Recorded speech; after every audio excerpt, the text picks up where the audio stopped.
If you follow my page, then no doubt you're probably into some sort of fitness. And today I want to speak about something that most people probably under 40 have never even thought about, and myself included, and that is around bone health. Because just yesterday, I've just learned something that honestly quite shocked me, and that was around having weakened bones way before expectations. And until yesterday, again, I didn't even know that was a possibility. So I'm 37, I run endurance runs, so long runs. I train in the gym, so I do weight training, body weight, strength and conditioning, things like that. And I found out yesterday after going for a DEXA scan that I have weakened bones, or as it's known in other words, osteopenia. That's basically a stage before osteoporosis. It's not a disease, it's not a crisis, but a warning sign that your bones aren't as strong as they should be for my particular age. I've been looking into this, and I found that actually many people have this without actually knowing, and myself included. Until yesterday, until I went for a DEXA scan, I didn't know that this was something that as a young 37-year-old active male should be really even thinking about. And once I got my bone density results back, that sort of changed pretty much everything in how I look at more than just, losing body fat and trying to run as fast as I can and VO2 max and all that good stuff. There's actually a lot more to your body that you may need to consider that you might not be considering. So what is this osteopenia? If you've never heard of it, just like myself until yesterday, I wasn't really aware of what it was. And all it means is that your bones have lost some of its density, and that means they're getting weaker. We don't feel it and we won't see it, and we only find out through things like DEXA scans or other similar scans that look at your bone density. So it's pretty much silent, but nevertheless it matters, because weaker bones mean higher risk of fractures later in life, so trips and falls and bangs. You're pretty much going to break bones a lot easier than you typically, or than someone similar who doesn't have osteopenia or osteoporosis would do if they had the same fall, let's say. The crazy thing is, based on what I've been looking at and speaking to the consultant yesterday, bone density actually starts dropping in your mid-30s. So if you're around my age, this is actually the perfect time to pay attention. Now, here's the good news. You can absolutely do something about it, just as I am going to be from this day forward. And that is because bones are living tissue. It responds to stress, movement, nutrition, and lifestyle changes as well. So you're not stuck with the number that is given on your scan. If you do go ahead and get a scan, you can slow the bone loss, and some people can even improve it somewhat, or at least maintain it, so that when you get to a particular age, you sort of bring that bone density back into line. So what actually strengthens the bones? And this is something that I've been looking at more so since yesterday, because I was really confused, given that I live a relatively healthy lifestyle, and albeit this year has really been a real focus on my health and my lifestyle in terms of making lifestyle changes such as stopping drinking alcohol, not drinking caffeine, things like that. But there's other things that can be done as well, especially when it comes to bone health. So the typical ones that we traditionally think of and probably are doing without even thinking about it are weight-bearing exercises. So things such as running, walking, hiking, walking upstairs, things like that. They are weight-bearing exercises. We then have strength training. So we've got squats, lunges, deadlifts, resistant bands, things like that. So these 2 points I've already been doing for quite some time, albeit, you know, in the latter years, maybe not as consistent as I am now. So hopefully the training that I'm doing now and the intensity that I'm doing it at will hopefully improve that bone density. There's also things that you can take. So we can take calcium tablets, we can take vitamin D tablets as well. And these are very important because your bones actually need these 2 things to rebuild.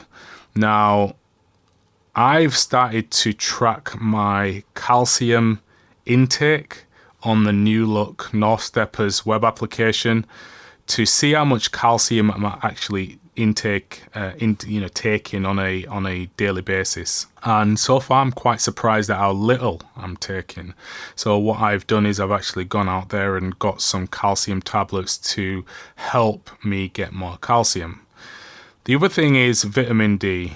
In the UK, if you're watching and you're in the UK, you all know that we don't really get a great deal of sun. And at times the sun we do get, we either try to avoid it or we don't often spend that much time in it. And so we are, or a lot of people in the UK are deficient when it comes to vitamin D. So vitamin D is another thing that I've now got in terms of tablets, and I will also be taking that as well to make sure that I meet the recommended daily dose. And lastly, protein. So bone is actually 50% protein, so diet really matters. And avoiding stuff like protein or not really getting your recommended daily protein intake is going to affect your bone density.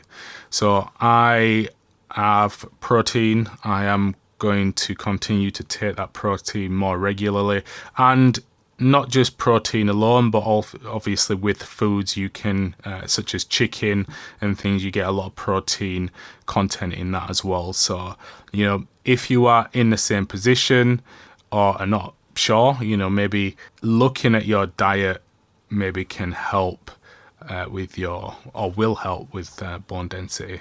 You've then got the things that I've already spoke about. So when it comes to what you should avoid, it should be things like smoking. You've got the heavy drinking that actually has a huge impact. So I'm now thinking, you know, maybe in my earlier years where I used to drink, this has potentially had somewhat of an impact on my bone density now that I'm sort of changed my lifestyle and now maintaining an healthier lifestyle as well. Also, another thing that doesn't work well for me, actually my day job, for those that don't know, I am a cybersecurity architect or specialist, professional, whatever you want to call it. So I spend a lot of time sitting at a desk, just as I am now. And this also has a negative effect on bone density because you're not moving, you're not active, you're not really doing anything. So, but sat down. So for those in similar situations to me, I would urge you to take regular breaks. Go for a walk maybe at lunchtime, or when you do get breaks, maybe do a quick little workout if you can fit it in. These are things that I'm now going to start looking at, moving forward while I have that sort of time in between work. So why does all this matter? You might be still asking, surprisingly, if you are. The reason it matters is because most people think that bone problems are for older adults. But the habits you build in your 30s and 40s decide what your bones are going to look like in your 60s and 70s. So this is sort of what I'm referring to in terms of my lifestyle back in, you know, when I was in my 20s, let's say, for example. And as we get older, it's even more important that we look after our bone health and our body in general. So this is why it really matters, because strong bones aren't just about avoiding fractures. They're about staying mobile, independent, and also pain-free later on in life. And I don't know about you, but when I retire, I want to be traveling and enjoying the finer things in life. So I say all that to say, if you're around my age and you are active or not, this is something that you may need to consider, and it's worth taking a look at. I went for a DEXA scan simply just to see where my body fat was at. But because of the scan, it also gives you a lot more information. And this is how I found out about my bone density and where it currently sits. So if you are active, maybe consider a DEXA scan. If you're inactive, maybe consider lifestyle changes as well as a DEXA scan.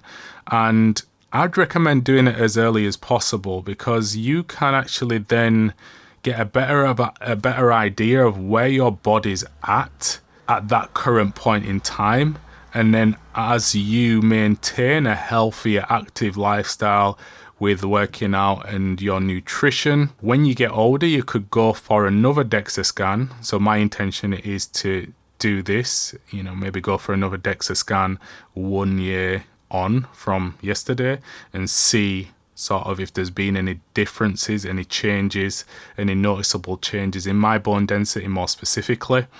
But you can also do the same and track your progress, because yes, you have to pay for DEXA scans. Yes, they might not be the cheapest thing on the planet, but when it comes to health, if you were serious about your health and if you're serious about your future and understanding your body a little bit more, these things matter. So I hope you found that useful. I thought it'd be worth sharing, because although I am fairly active and healthy, I now need to focus on my bone health as well. And this is something that I never even knew about until I went for a DEXA scan for a total different reason. So I hope you found that useful. If you have, please give me a follow, please give me a like, please share it with anyone that you feel would benefit from this video, and thank you for watching.